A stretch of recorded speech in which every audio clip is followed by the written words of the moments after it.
Hi hello welcome to cube TV. నేను anchor హిమ. సాధారణంగా దేశంలోనే ఎత్తైన భవన నిర్మాణాలు అపార్ట్మెంట్లు అంటే ఇంతకు ముందు కేవలం ముంబైలోనే కనిపించేవి. ఎందుకంటే అక్కడ జనాభా ఎక్కువగా ఉంటారు కాబట్టి, భూమి చాలా తక్కువగా దొరుకుతుంది కాబట్టి, అక్కడ వీటికి ఇంపార్టెన్స్ ఉంది కాబట్టి. అయితే హైదరాబాద్ లో కూడా ఇప్పుడు ఈ హై రైజ్ నిర్మాణాలు వెలుస్తున్నాయి. హైదరాబాద్ లో భూమి దొరికినా కూడా ఇక్కడ భూముల ధరల పెరుగుదలతో ఈ ఎత్తైన నిర్మాణాలను రియల్టర్లు ప్లాన్ చేస్తున్నారు. ఇంతకు ముందు 20 అంతస్తులు ఉంటేనే వామ్మో అనుకునేవాళ్ళు, కానీ ఇప్పుడు 50 అంతస్తుల కంటే ఎక్కువగా కూడా వెలుస్తున్నాయి. హైదరాబాద్ లో ఎక్కువగా వెస్ట్ సిటీలోనే ఇవి కనిపిస్తున్నాయి. షేక్పేట, మదీనాగూడ, కాజాగూడ, కొండాపూర్, గచ్చిబౌలి, కోకాపేట్, పుష్పలగూడ, రాయదుర్గం, నానక్ రామ్గూడ లాంటి వెస్ట్ ప్రాంతాల్లోనే ఈ హై రైజ్ నిర్మాణాలు ఎక్కువగా జరుగుతున్నాయి.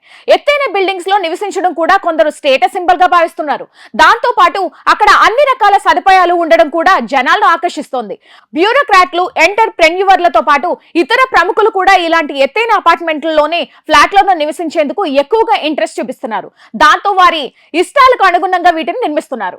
ఎత్తైన బిల్డింగ్ లో ఉంటే గాలి, వెలుతురు బాగా వస్తాయి. పైగా భూమికి చాలా ఎత్తులో ఉంటుంది కాబట్టి వాహనాల సౌండ్ పొల్యూషన్ కూడా ఉండదు. ప్రశాంతంగా జీవించడానికి అనువుగా ఉంటుంది. అంతేకాకుండా ఇంత ఎత్తైన కమ్యూనిటీలో ఉండే వారంతా సేమ్ అబీస్ తో ఉంటారు కాబట్టి వారి మధ్య స్నేహ సంబంధాలు కూడా మెరుగ్గా ఉంటాయి. ఎలాంటి డిస్టర్బెన్స్ ఉండదు కాబట్టి తమ వర్క్, బిజినెస్ మీద ఎక్కువగా కాన్సన్ట్రేషన్ చేయొచ్చు. పైగా walking track, gym, swimming pool, meditation సెంటర్లు కూడా ఇందులో ఉంటున్నాయి. దాంతో హెల్త్ గురించి ఆలోచించే వారికి ఇవి అనువుగా ఉంటున్నాయి. వీటికి తోడు కింద దగ్గరలోనే కార్పొరేట్ స్కూళ్లు, కాలేజ్లు, షాపింగ్ మాల్స్, థియేటర్స్ కూడా ఉండడం వల్ల చదువుతో పాటు ఎంటర్టైన్మెంట్ కూడా కొదవలేదు. దాంతో అన్ని రకాలుగా నివాస యోగ్యంగా ఉంటున్నాయి కాబట్టి ఈ హై రైజ్ నిర్మాణాల్లో నివసించేందుకు ఇష్టపడుతున్నారు జనాలు.